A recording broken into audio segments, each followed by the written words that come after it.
Ahojte, v minulom videu sme si ukázali, ako si naspajkujeme súčiastky na plošný spoj, konkrétne spínača na tlesknutie. V tomto videu si ukážeme, či funguje správne a v prípade, ak to bude fungovať, tak si to osadíme do nejakej krabičky a ukážeme si to reálne na nejakej aplikácii. Tak poďme teda na to.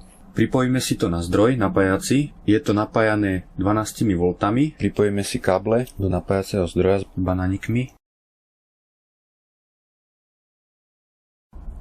Zapneme si zdroj, nastavíme si 12 V.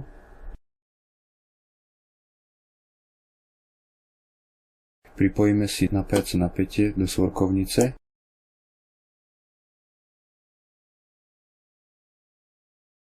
No, vypínač sa nám spustil. Skúsime tlesknúť.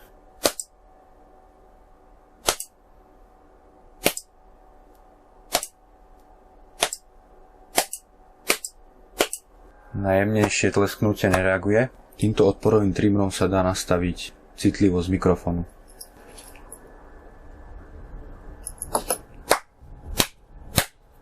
Čiže teraz je citlivosť nastavená na najslabšiu, že musíme riadne do toho tresknúť, aby sa nám to zoplo. Vidíte, nejde.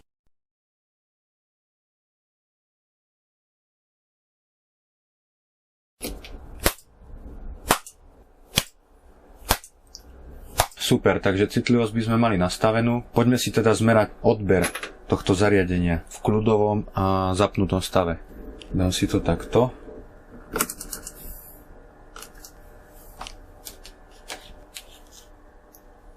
Takže 9,3 mA v kľudovom stave. A keď si to zopneme, tak má 49,5 mA.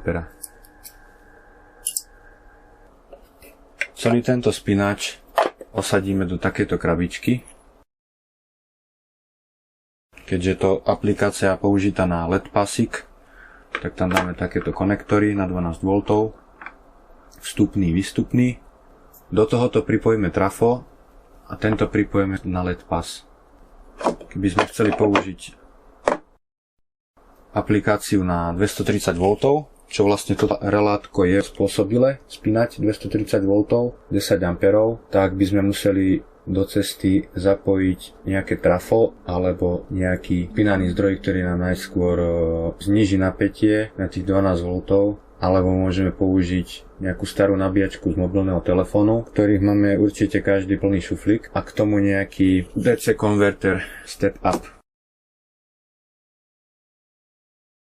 Tu by som vyvrtal dierku a mikrofón by som osadil na povrch alebo z boku. Tuto spredu osadíme mikrofón a tuto zozadu vyvedieme kábliky s konektormi. Tak poďme teda na to.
Takže sme si to odskúšali, funguje nám to, krabičku si zavrieme a zaskrutkujeme.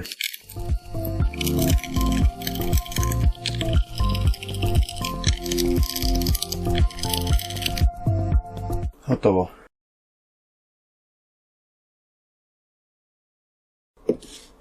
Tak to by bolo všetko pre tento spínač. Dúfam, že sa vám video páčilo. Ak áno, dajte like, poprípade zdieľajte toto video. A ak nemáte ešte odber, tak prosím dajte. A teším sa s vami na ďalšie video. Ahojte.